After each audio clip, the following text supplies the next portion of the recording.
नमस्कार विद्यार्थी मित्रांनो, आपण सेटमध्ये नवीन टॉपिक आता पाहणार आहोत, तो म्हणजे व्हेन डायग्राम. व्हेन डायग्राम म्हणजे एक बंदिस्त आकृती की ज्या बंदिस्त आकृतीमध्ये आपण सेटचे एलिमेंट्स हे लिहितो. फॉर एक्झाम्पल, ए हा सेट दिलेला आहे, त्याचे काही एलिमेंट दिलेले आहेत 1 2 3 4 5. मग हे एलिमेंट जर समजा एका बंदिस्त आकृतीमध्ये लिहिले, ही आकृती काढलेली आहे आणि या बंदिस्त आकृतीमध्ये 1 2 3 4 5 हे सर्व एलिमेंट्स लिहिले आहेत आणि त्या व्हेन डायग्रामला नाव दिलं आहे ए. तर असं जेव्हा असतं त्यावेळी त्या आकृतीला व्हेन डायग्राम असं म्हणतात. व्हेन डायग्रामचा शोध जो आहे तो जॉन व्हेन या गणितज्ञाने लावला, म्हणून त्याच्या नावावरूनच त्याला व्हेन डायग्राम असं नाव देण्यात आलं. व्हेन डायग्राम म्हणजे कुठलीही बंदिस्त आकृती, मग तिथे तुम्ही चौकोन काढू शकतात, आयत काढू शकतात किंवा सर्कल काढू शकतात, ओव्हल म्हणजे अंडाकृती काढू शकतात. तर कुठलीही बंदिस्त आकृती काढू शकतात तुम्ही. यात तुम्ही अनियमित आकार जो असतो तो अनियमित आकारसुद्धा काढू शकता अशा पद्धतीने. तर याच्यामध्ये मग त्या सेटचं नाव लिहायचं आणि नाव लिहिल्यानंतर त्याचे जे काही एलिमेंट्स आहेत, जसं 1 2 3 4 5, अशा पद्धतीने त्याचे एलिमेंट्स जिथे जागा असेल त्या ठिकाणी ते लिहायचे असतात. याला व्हेन डायग्राम असं म्हणतात.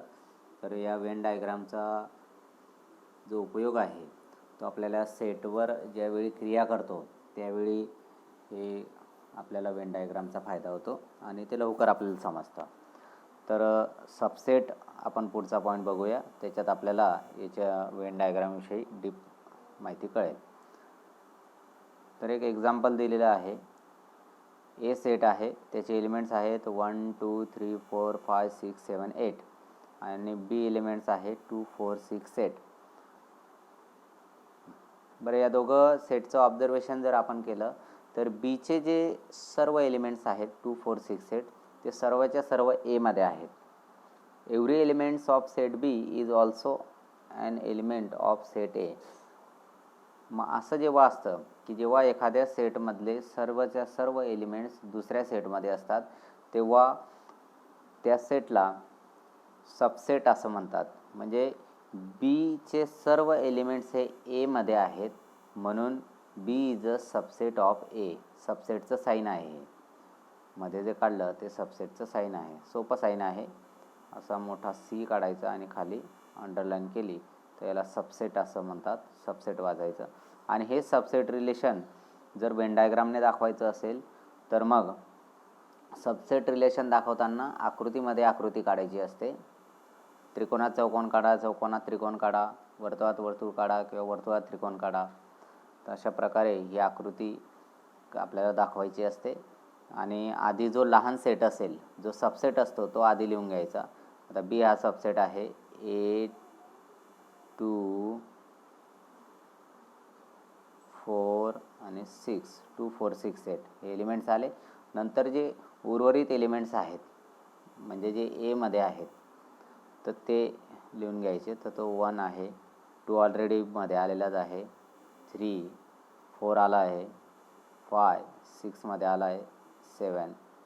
अशा प्रकारे हे सबसेट रिलेशन आपल्याला दाखवायचं असतं. म्हणजे जो सबसेट असतो तो मध्ये दाखवायचा आणि त्याचे एलिमेंट्स पण मध्ये लिहायचे आणि उर्वरित सर्व एलिमेंट्स हे बाहेर लिहायचे असतात.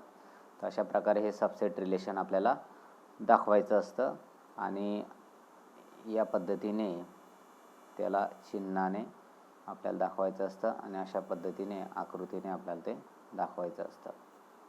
तर याच्यावर आधारित काही एक्झाम्पल्स आहेत, ते एक्झाम्पल आपण बघूया म्हणजे आपल्याला लवकर कळेल. ते फर्स्ट एक्झाम्पल आपण पाहिलं, आता सेकंड बघूया.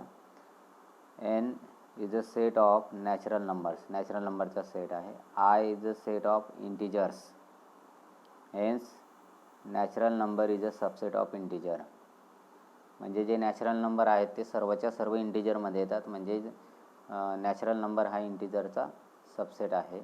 Because all natural numbers are integer. म्हणजे सर्व नॅचरल नंबर इंटिजर आहेत, ते इंटिजरमध्ये येतात. थर्ड बघूया. P is the set of x such that x is the square root of 25, and S is the set of y such that y belong to I means integer, and y is equal to greater than negative 5 and less than equal to 5. म्हणजे पहिला जो set आहे त्याच्यात आपल्याला काय लिहायचं आहे की पी सेटमध्ये स्क्वेअर रूट ऑफ 25चे स्क्वेअर रूट लिहायचे, म्हणजे पीमध्ये दोनच एलिमेंट्स येतील, पॉझिटिव्ह 5 आणि निगेटिव्ह 5, कारण 25चे रूट दोन असतील, निगेटिव्ह 5 आणि पॉझिटिव्ह 5, कारण दोघांचं स्क्वेअर 25 होतो, म्हणून 25चे स्क्वेअर रूट निगेटिव्ह 5 आणि 5 येतील. त्यानंतर एस हा जो सेट आहे तर एस या सेटमध्ये आपल्याला इंटिजर लिहायचे आहेत. कुठून? तर निगेटिव्ह 5 आणि निगेटिव्ह 5पेक्षा मोठे आणि पॉझिटिव्ह 5 आणि त्याच्यापेक्षा लहान, म्हणजे मग negative 5, negative 4, negative 3, negative 2, negative 1, 0, 1, 2, 3, 4, 5 एवढे येतील. आता या दोघं सेटला जर आपण पाहिलं पी आणि एस मधला, तर पीचे जे दोन एलिमेंट्स आहेत निगेटिव्ह 5 आणि पॉझिटिव्ह 5 ते एसमध्ये आहेत. म्हणजेच मग या ठिकाणी काय होईल की P is a subset of S. तर या गोष्टी लक्षात ठेवा. Every set is a subset of itself. प्रत्येक सेट हा स्वतःचा सबसेट असतो, कारण त्याचे सर्व घटक त्याच्या स्वतःमध्ये असतातच. नंतर empty set is a subset of every set. Empty set हा जो असतो म्हणजे 5 हा प्रत्येक सेटचा सबसेट असतो, मग तो कुठलाही सेट असू द्या, ए बी सी डी आणि कुठल्याही एलिमेंट्सचा असू द्या. त्यानंतर third, if A equal to B then A is a subset of B and B is a subset of A. म्हणजे ज्यावेळी दोघांमध्ये असणारे एलिमेंट्स हे सेम असतील, म्हणजे सपोज एमध्ये एलिमेंट्स आहेत 1, 2, 3 हे 3 एलिमेंट्स आहेत आणि बी हा सेट लिहिला, तर बी या सेटमध्ये समजा 2, 3 आणि 1 हे 3 एलिमेंट्स आहेत. म्हणजे या दोघांचे एलिमेंट्स सेम आहेत 1, 1, 2, 2, 3, 3. मग एलिमेंट जर सेम आहेत तर त्यावेळी आपण काय लिहितो की set A equal to set B. दोघं सेट इक्वल आहेत आणि दोघं सेट जेव्हा इक्वल असतात तेव्हा ते परस्परांचे सबसेट असतात. म्हणजे A is a subset of B and B is a subset of A असं. पुढे काही अजून एक एक्झाम्पल दिले आहे. 1, 3, 4, 7, 8 then write all possible subset of A. एचे पॉसिबल सबसेट लिहिले. मग पॉसिबल सबसेट लिहिताना इथे काय केलं आहे की 2 एलिमेंट्स असणार लिहिले आहे. 1, 3 बघा, 1 आणि 3. 4, 7, 8 3 वाले लिहिलेले आहेत. कुठलेही 2, 3 किंवा एक घटक घेऊन आपण त्याचे पॉसिबल सबसेट आपण लिहू शकतो. म्हणजे एक एलिमेंट जर म्हटलं तर मग आपल्याला 1 त्याला नाव कुठलंही देऊ आपण. सपोज आपण त्याला बी नाव देऊ. सबसेट लिहायचं आहे आपल्याला, तर 1 हा सुद्धा एचा सबसेट असेल. सी 3 हा सुद्धा सबसेट असेल. डी 4. म्हणजे जो मेन सेट आहे त्याच्यातले मेन सेट जो आहे तो ए आहे, तर एचेच एलिमेंट्स घ्यायचे आणि त्याच्यावरून सेट तयार करायचा. मग तो सिंगल टोन तयार करा, 2 वाले तयार करा, 3 वाले तयार करा, 4 वाले. तर अशा प्रकारे आपल्याला पॉसिबल सबसेट हे लिहायचे असतात.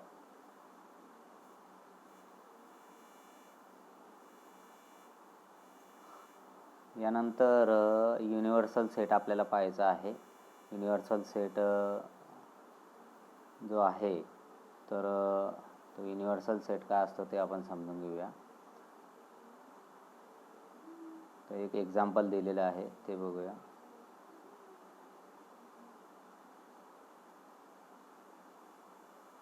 Universal set. Think a bigger set which will accommodate all the given sets under consideration, which in general is known as universal set, so that the sets under consideration are the subset of this universal set. म्हणजे समजा एखादा set आपण लिहिला ए set लिहिला 1 2 3 4 5 6 7 8 9 10 पर्यंत. आता याच्यापासून वेगवेगळे मी सबसेट लिहिले 1 3 5 7. त्यानंतर सेकंड सबसेट लिहिला मी 2 4 6. नंतर पुढचा सबसेट लिहिला मी 1 5 10. आता हे जे आहेत तर याच्यामध्ये काय आहे की B is a subset of A, C is also subset of A and D is also subset of A. म्हणजे हे जे बी सी आणि डी हे सेट आहेत हे सर्वच्या सर्व एचे सबसेट आहेत. मग जेव्हा एखाद्या सेटवरून अनेक सबसेट तयार झालेले असतील त्यावेळी तो जो मेन सेट असतो म्हणजे ए, तर याला युनिव्हर्सल सेट असं म्हणतात.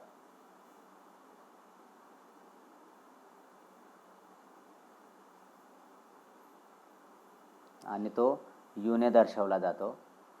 त्यानंतर कॉम्प्लिमेंट ऑफ अ सेट, आपल्याला पुढचा टॉपिक पाहायचा आहे कॉम्प्लिमेंट ऑफ अ सेट. आता सेटचं कॉम्प्लिमेंट काय असतं ते आपल्याला समजून घ्यायचं असेल तर एक एक्झाम्पल बघूया. एक्झाम्पल दिलेलं आहे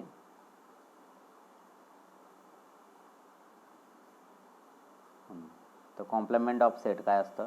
suppose U is an universal set, U हा युनिव्हर्सल सेट आहे and B is a subset of U, then the set of all elements in U which are not in the set B is called the complement of B. It is denoted by B complement or B complement. म्हणजे त्याला लिहिताना B complement or B complement असं लिहिलं जातं. आता B complementमध्ये कुठले घटक येतात की जे B मध्ये आहेत ते सोडून युनिव्हर्सलमध्ये जे उरलेले आहेत ते सर्व. आता एक एक्झाम्पल बघूया.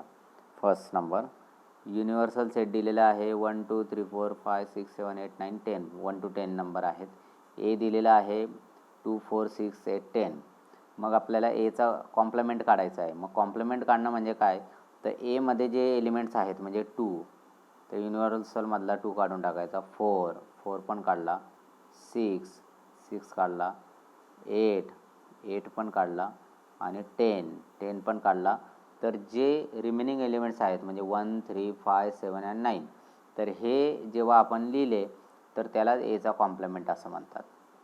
तर कॉम्प्लिमेंट काढताना तो जो ज्याचा आपण कॉम्प्लिमेंट काढतो आहे त्याचे सर्व एलिमेंट्स सोडून द्यायचे, उरलेले सर्व एलिमेंट्स लिहायचे. म्हणजे बघा वेन डायग्रामने जर दाखवायचं झालं तर हा पूर्ण युनिव्हर्सल सेट आहे. त्यानंतर हा मध्ये ए सेट लिहिलेला आहे. ए सेटमध्ये 2 4 6 8 10 आहेत आणि उरलेले जे घटक आहेत म्हणजे 1 3 5 7 9 तर हे बाहेर आलेले आहेत. तर हा जो बाहेरच्या भागात असणारे म्हणजे हा जो पिंक कलरमध्ये असणारे जे एलिमेंट्स आहेत ते सर्वच्या सर्व म्हणजे ए कॉम्प्लिमेंटमध्ये येणारे एलिमेंट्स आहेत.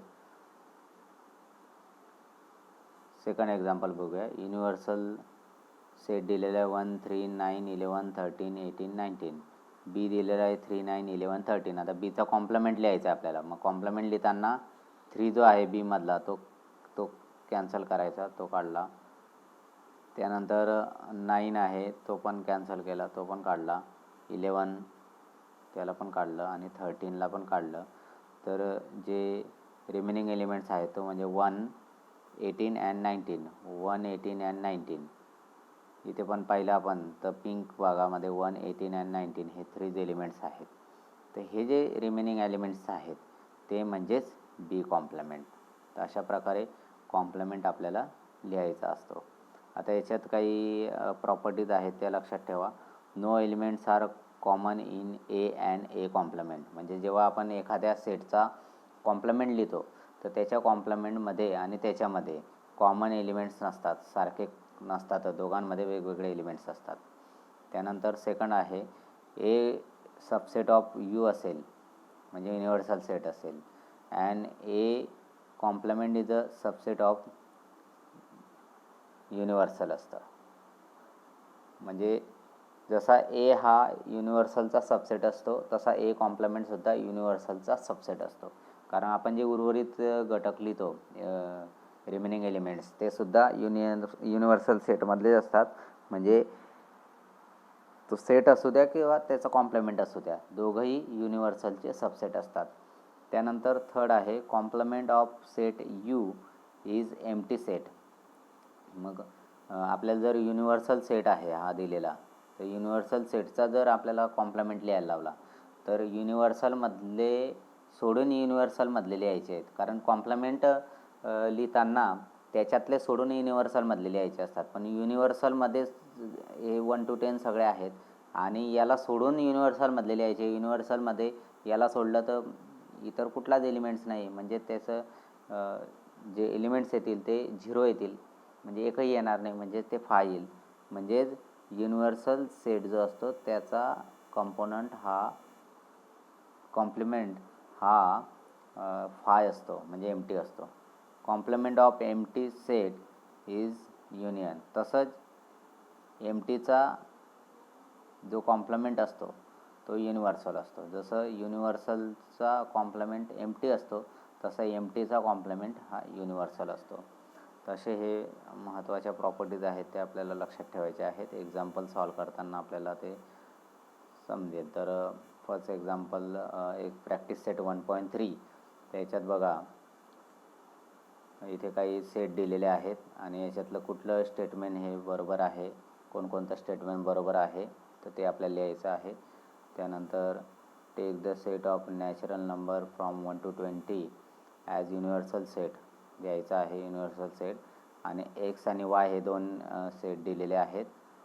तर 7पेक्षा मोठा आणि 15पेक्षा लहान असणारे नॅचरल नंबर, त्याचबरोबर prime number from 1 to 20, 1 to 20 मधले प्राईम नंबर. तर यांच्या आधारे एक वेन डायग्राम तयार करायची आहे.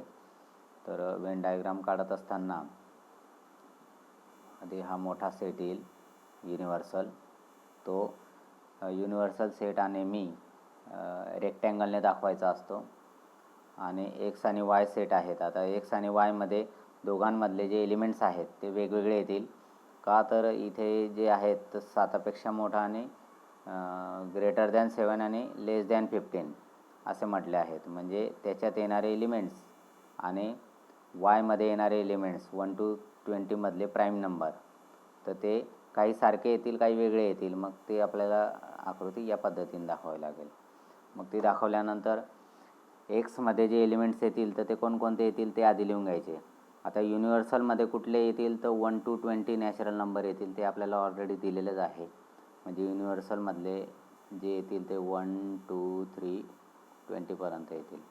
त्यानंतर एक्स सेट आहे. एक्स सेटमधले एलिमेंट्स आपल्याला लिहायचे ग्रेटर दॅन 7 आणि लेस दॅन 15. म्हणजे मग त्याच्यात 8 9 10 11 12 13 14पर्यंत येतील, कारण लेस दॅन 15 म्हटलं आहे.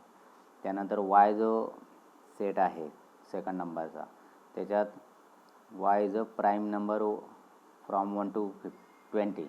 1 to 20मध्ये असणारे प्राईम नंबर. आता 1 to 20मध्ये प्राईम नंबर कुठला असतो तो 1 हा प्राईम नंबर नाही आहे, 2 आहे प्राईम नंबर 2. नंतर 3 5 7 9 नाही आहे प्राईम नंबर, 11 13 देन 15 नाही आहे, 17 अँड 19. तर हे एवढे प्राईम नंबर आहेत. मग आपल्याला एक्स आणि वाय हे दोघांचे एलिमेंट्स आधी लिहायचे आहेत. तर 8पासून तर 14पर्यंत एक्समध्ये लिहायचे आणि बाकी जे वायमध्ये आहेत ते वायमध्ये लिहायचे. आणि एक्स आणि वाय या दोघांमध्ये जे कॉमन आहेत ते इथे मध्ये लिहायचे. मग आता यांच्यात कॉमन कुठला येईल बघा, तर 11 येईल कॉमन. तो दोघं ठिकाणी येईल कारण इथे 11 असेल. 11 12 आणि 13 आणि 14. तर 11 हा कॉमन येईल. त्यानंतर 13 कॉमन येईल. बस हे दोनच कॉमन येतील. आणि मग नंतर बाकी जे एक्सचे एलिमेंट्स आहेत ते सर्व या ठिकाणी लिहायचे एक्समध्ये. वायचे जे फक्त वायमध्ये असणारे एलिमेंट्स ते फक्त या ठिकाणी येतील. आणि मग 1 to 20मधले जे रिमेनिंग एलिमेंट्स आहेत ते सर्व इथे बाहेर येतील, इथे बाहेर. तर अशा प्रकारे आपण हे व्हेन डायग्रामच्या साहाय्याने हे दाखवू शकतो. त्यानंतर थर्ड एक जे आहे तर त्याच्यात आपल्याला व्हेन डायग्रामच काढायला लावलेली आहे आणि युनिव्हर्सल आणि पी हा सेट दाखवायचा आहे. पुन्हा त्याचा कॉम्प्लिमेंट दाखवायचा आहे. पुढे फोर्थ एक्झाम्पल जे आहे तर पॉसिबल सबसेट लिहायला लावलेले आहेत, ते पण वरती आपण एक्झाम्पल पाहिलं. 5वं जे आहे त्याच्यामध्ये सबसेट रिलेशन विचारलं आहे. तर P is the set of all resident in Pune, त्यानंतर M set of resident in Madhya Pradesh, I set of resident in India, Indore, Maharashtra. तर या सर्वांमध्ये पाहिलं तर कुठलं जे सिटी आहे ते कुठे येतं ते आपल्याला माहिती आहे, त्यावरून आपण सबसेट रिलेशन लिहू शकतो. म्हणजे उदाहरणार्थ पुणे हे महाराष्ट्रात येतं, मग आपल्याला काय लिहावं लागेल की P is a subset of H. किंवा पुणे हे भारतात पण येतं, म्हणजे मग P is a subset of I India. नाही सॉरी, इंडियाचा सबसेट जो आहे तो आय नाही आहे, बी आहे. P is a subset of B. तर अशा प्रकारे ज्यांचं सबसेट रिलेशन असेल ते लिहायचं आहे. पुन्हा आपल्याला सेकंड क्वेश्चन विचारला आहे, which set can be the universal set for above sets. कोणता युनिव्हर्सल सेट येईल? तर या सर्वांमध्ये मोठा सेट आहे इंडिया, कारण पुणे असेल, मध्य प्रदेश असेल, महाराष्ट्र असेल, इंदोर असेल, हे सर्व इंडियामध्ये आहे, म्हणजे बी इज अ युनिव्हर्सल सेट. त्यानंतर 6 नंबरचं जे एक्झाम्पल आहे, which set of number could be the universal set for the set given below. खाली दिलेले जे सेट आहेत त्याच्यासाठी कुठला सेट हा युनिव्हर्सल असेल तो आपल्याला ओळखायचा आहे फर्स्ट आणि सेकंडमध्ये. आणि लास्ट जे एक्झाम्पल आहे, let all the students of the class in an universal set, let set A be the student who secure 50% or more marks in maths, then write the complements of set A. म्हणजे क्लासमधले सर्व विद्यार्थी म्हणजे universal set आहेत, आणि ए हा असा set आहे की त्याच्यामध्ये असे स्टुडंट आहेत की ज्यांनी 50% ऑर मोर, म्हणजे ज्यांनी 50 किंवा 50पेक्षा जास्त गुण मिळवलेले विद्यार्थी आहेत मॅथमध्ये. मग आपल्याला त्याचं कॉम्प्लिमेंट लिहायचं आहे. मग कॉम्प्लिमेंट लिहिताना जे त्याच्यात आहेत ते सोडून लिहायचे असतात. मग एमध्ये कुठले आहेत तर 50, ज्यांनी 50 किंवा 50पेक्षा जास्त मार्क्स मिळवले. मग आपल्याला त्याचं कॉम्प्लिमेंट लिहायचं आहे, तर काय लिहावं लागेल? 50पेक्षा कमी. म्हणजे A complement is a set of students who secure less than 50% marks in math, असं आपल्याला लिहावं लागेल. तर अशा पद्धतीने आपण ही जी प्रॅक्टिस सेट आहे 1.3, तर ही 1.3 प्रॅक्टिस सेट सॉल्व करायची आहे. धन्यवाद.